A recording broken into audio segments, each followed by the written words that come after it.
namanya salatu. As-salatu ya.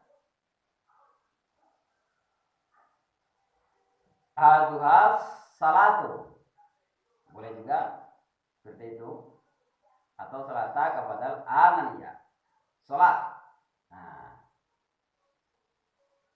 boleh harakatnya as-salata atau as-salatu.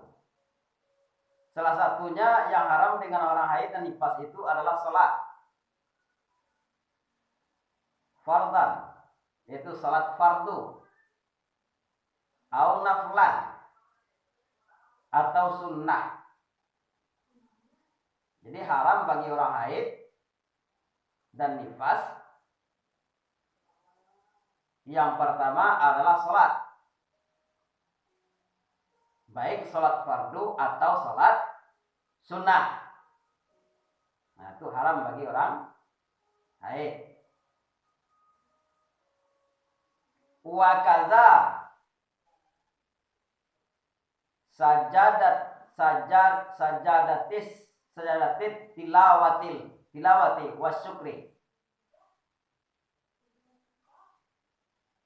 Dan demikian juga sujud tilawah dan syukur. Jadi sujud tilawah dan sujud syukur bagi orang haid juga haram ya. Tidak boleh. Jadi semuanya ada aturannya, ada ilmunya. Jangan sujud-sujud saja. Mendengar keberuntungan, lalu kita sujud syukur, padahal kita haid. Sedang haid. Itu haram hukumnya. Jadi sujud syukur ini dalam keadaan suci. Berwuduk dulu.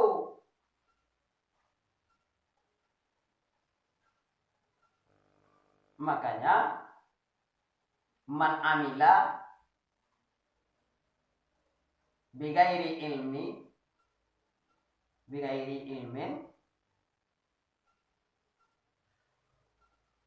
amaluhu la tuqbalu mardudatun. Siapa-siapa yang beramal tanpa ilmu, maka amalnya itu tidak diterima. La tuqbalu mardudatun. Tidak diterima dan ditamparkan, dikembalikan kepada dia. Jadi aturannya ada. Salah satunya bagi orang haid dan nifas itu menurut aturan syar'inya tidak boleh sholat. Haram hukumnya sholat. Kemudian sujud tilawah. Dan begitu juga sujud syukur. Wasani saumu. Jadi boleh diberi saja harakatnya as-salata tadi, as-salatu ya.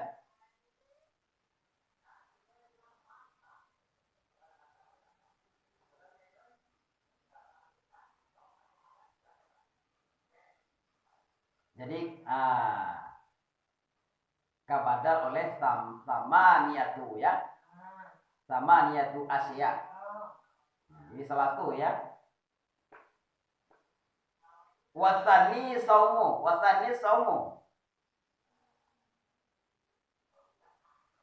Yang kedua, haram bagi orang haid dan nifas itu puasa. Haram bagi orang haid dan orang nifas puasa. Jadi puasa haram bagi orang haid dan bagi orang nifas. Yaitu baik puasa fardu atau puasa sunnah. Fardan au naflan. Wattalisu. Dan yang ketiga, Qiraatul Quran. Qiraatul Qurani, yaitu baca Quran. Jadi orang haid dan orang nifas haram hukumnya baca Quran. Baca Quran.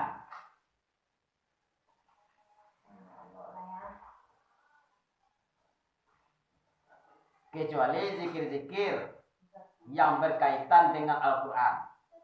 Contoh zikir-zikir astagfirullah atau innalillahi wa inna ilaihi raji'un. Nah, itu zikir yang ada dalam Al-Quran. Atau subhanallah. Nah, itu nggak apa-apa. Mendengar kabar berita, wah, si anu meninggal. Innalillahi wa inna ilaihi raji'un, kata kita. Padahal kita sedang haid, itu boleh. Tapi baca Al-Quran tidak boleh.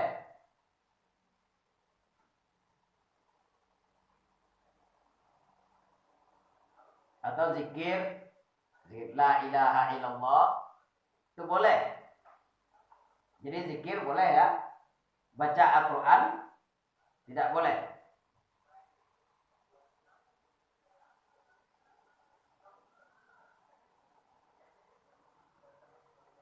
Zikir-zikir atau zikir yang berkaitan dengan Al-Quran atau baca selawat, nggak apa-apa.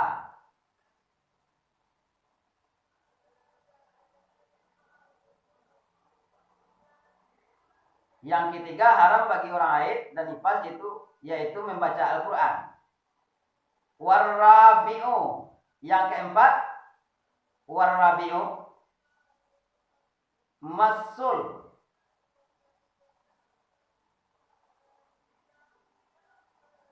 mushafi, yaitu menyentuh mushaf. Tadi baca Quran. Kemudian yang keempat, menyentuh mushaf. Menyentuhnya saja haram bagi orang haid dan nifas.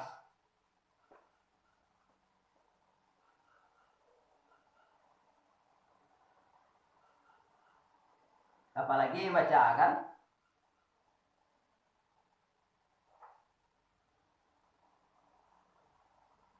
Jadi kalau ada hafalan, bagaimana? Umpamanya kita penghafiz Al-Quran. Dulu kita sedang haid. Ya jangan dibaca. Cukup dalam hati. Dibaca dalam hati. Nggak apa-apa.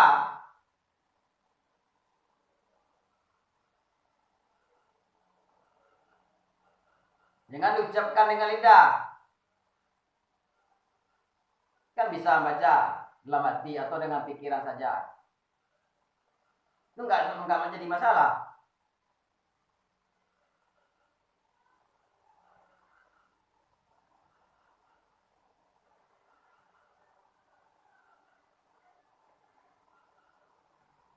Wa ismun lil maktubi.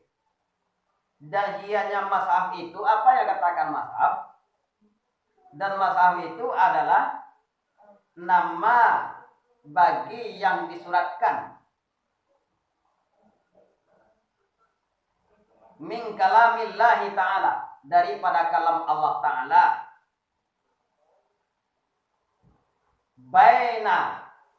Baina dafataini, yaitu antara dua sampul.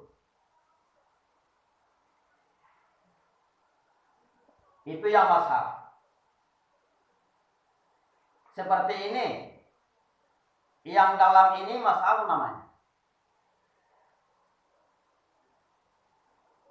Nah, seperti ini mashaf namanya. Jadi yang dalam ini mashaf. Yang di luar ini sampulnya. Nah, itu. Jadi keseluruhannya itu mashaf namanya. Jadi Al-Quran dengan kulit-kulitnya itu, dengan sampulnya itu Al-Quran. Nah, itu mashaf namanya.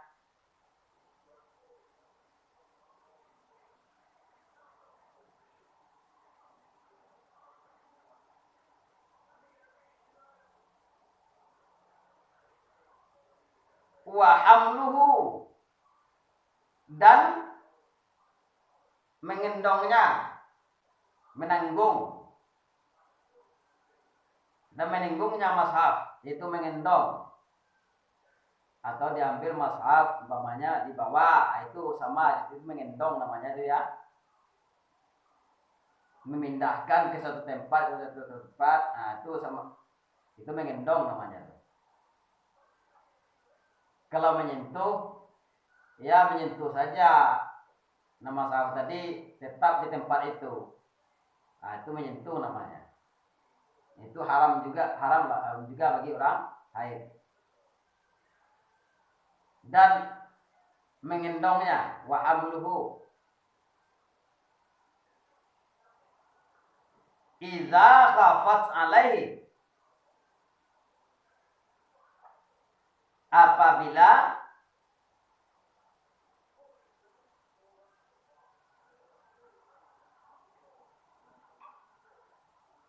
takut ia perempuan, itu orang haid tadi, atasnya mengendong, yaitu atasnya mengendong mashaf, dikata kuping. Tapi kalau keadaan darurat umpamanya, perlu dipindahkan, ada kebakaran umpamanya. Nah, mashaf ini harus dipindahkan, kalau enggak kebakaran. Padahal kita sedang haid itu boleh. Nah, itu tidak diketahui namanya. Tapi kalau keadaan tetap saja enggak ada darurat, nah dipindahkan ke satu tempat padahal tidak ada alasan untuk memindahkannya. Nah, itu haram hukumnya ya.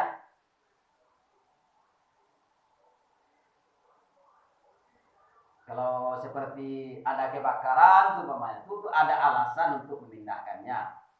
Nah, itu boleh hukumnya. Supaya masalah tadi tidak kebakaran.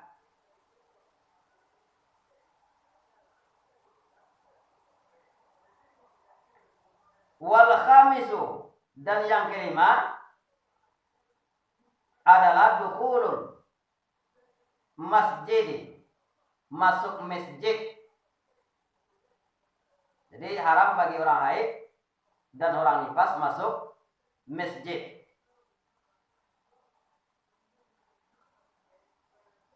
Lil haidi, artinya bagi orang haid.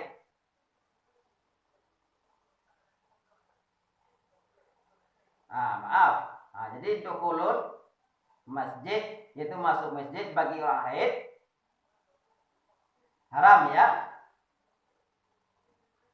Bagi orang nifas bagaimana? Ya, bagi orang nifas, kalau orang nifasnya panjang, lama, itu juga haram. Karena nifas itu kan sekejap.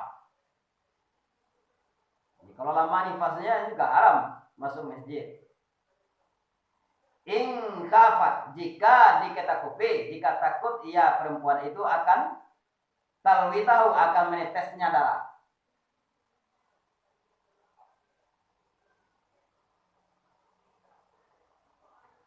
Jadi masuk masjid haram hukumnya bagi orang haid, kecuali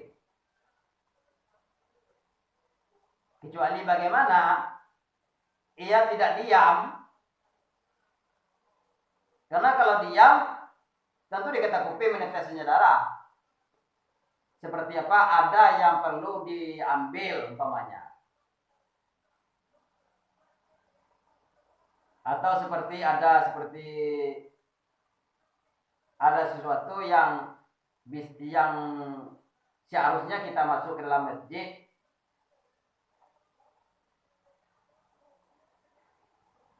tapi tidak menetap, sebentar saja.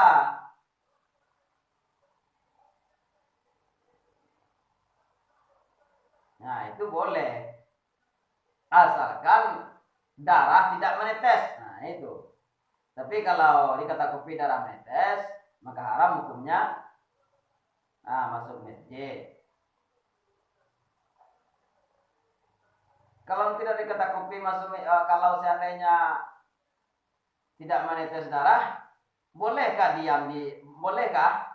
umpamanya dalam zaman kini kan ada pengaman.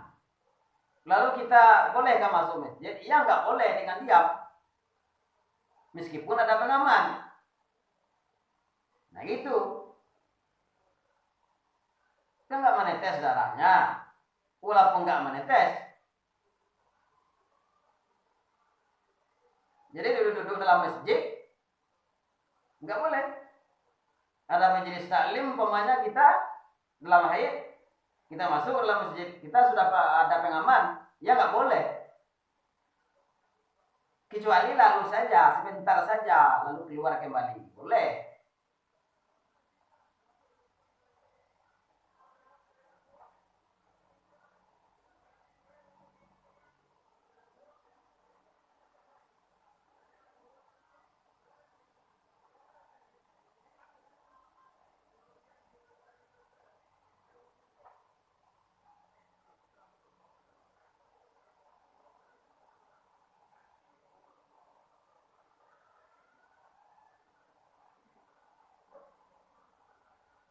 Wal khamisu dukhulul masjid. Yang kelima adalah masuk masjid bagi orang haid. In khafat talwi tahu. Itu bagi orang haid jika jika dikhawatirkan menetesnya darah. Jadi kalau tidak dikhawatirkan menetes darah, boleh masuk masjid tapi tidak menetap atau tidak diam. Nah, itu. Jangan duduk-duduk. Nah, itu. Jadi melintas aja. Umpamanya kita mengambil, ada satu kita ambil umpamanya kain. Ya, ambil cepat keluar. Seperti itu.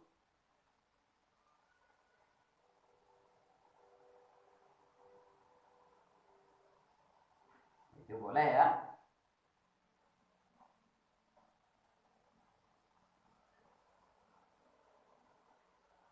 Wasadisu.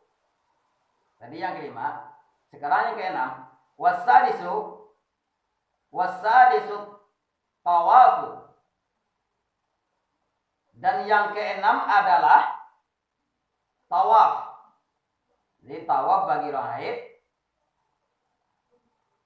haram ya. Begitu pula bagi orang nifas. Fardan au naflan, baik tawaf fardu atau tawaf sunnah.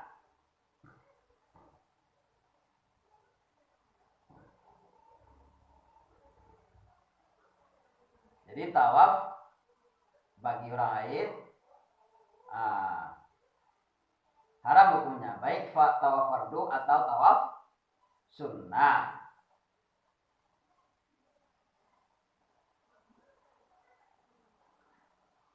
Jadi kalau mengerjakan haji bagaimana?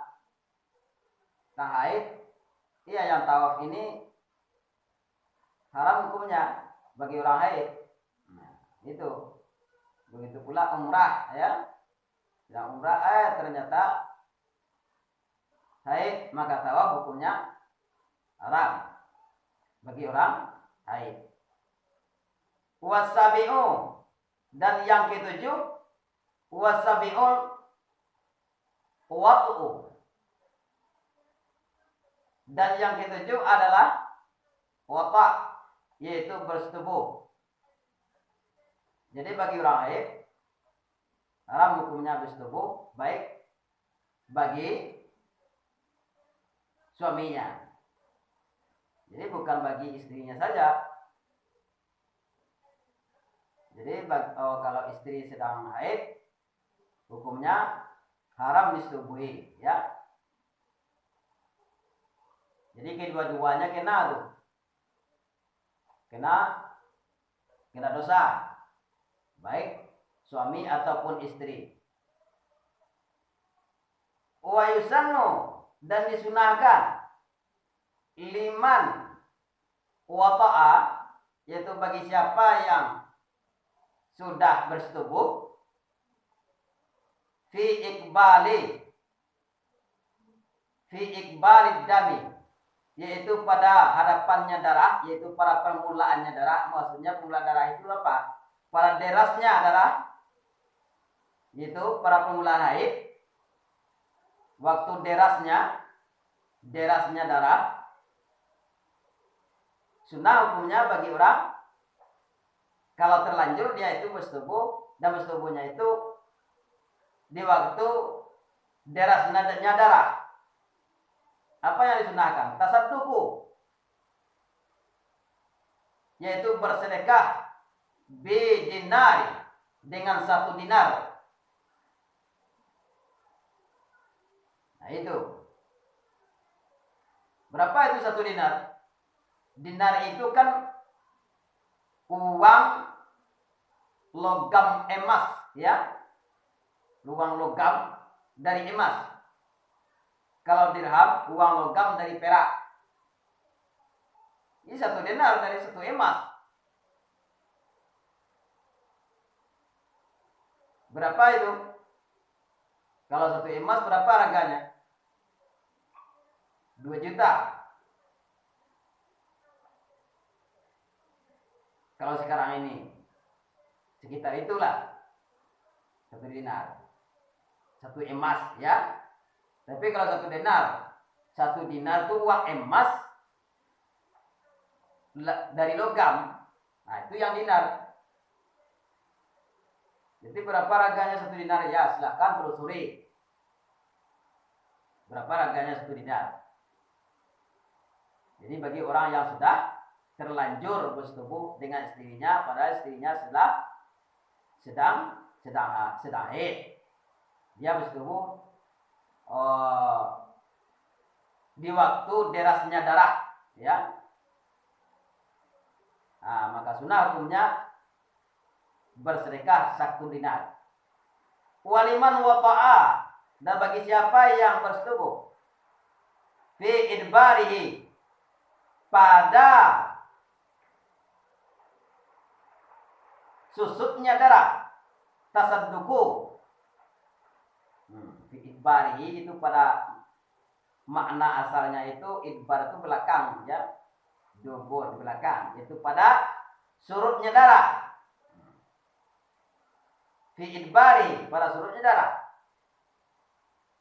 Liman wata'a fi adbarihi, itu bagi siapa yang bersetubuh pada susutnya darah, tasadduqu, bersedekah binasfi, dengan setengah dinar, dengan setengah dinar, itu separuh dinar. Nisfu itu separuh, ya. Dengan setengah dinar. Jadi kalau para permulaan darah, kalau 1 dinar. Kalau kurangnya darah, setengah dinar. Wathaminu,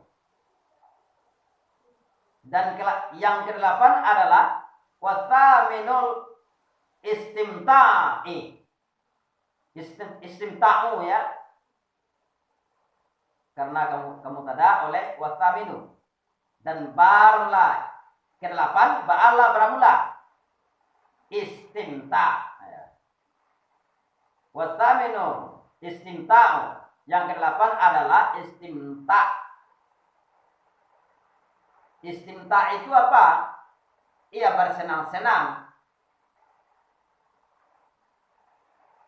Bima bainas sarti warukbati, yaitu dengan antara pusat dan lutut. Nah, haram hukumnya istimta' bagi orang haid.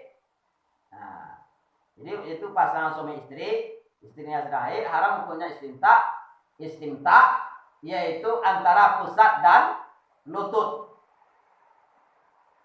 Jadi kalau antara pusat dan lutut berarti ada sesuatu, ada. Nah, kalau maksudnya itu farji ya. Jadi antara pusat dan lutut haram hukumnya istinta. Minal mir'ati, yaitu dari para perempuan. Maksud di sini para perempuan ini istri ya. Fala yuhramu, fala yahrumul istinta'u, dan maka tidak haramlah istinta bihima, dengan keduanya, yaitu pusat dan lutut. Jadi antara pusat dan lutut yang haram.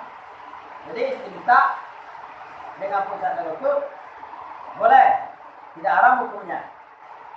Wala bima fauqihima, dan tidak pula dengan apa yang di atasnya.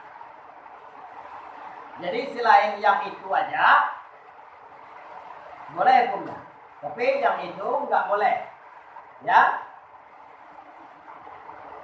Nah, jadi istinta selain antara pusat dan lutut boleh, nah, tidak haram ya. Alal Mukhtari fi Sarhil Mahadzab, yaitu dalam kitab para sarah al-Mahadzab. Kemudian masuk kepada wa yahrumu. Nah, kemudian berpindah musannif ya kepada yaitu kepada wa yahrumu alal junubin, itu haram atas orang junub. Nah, semoga bermanfaat. Allahu a'lam bishawab.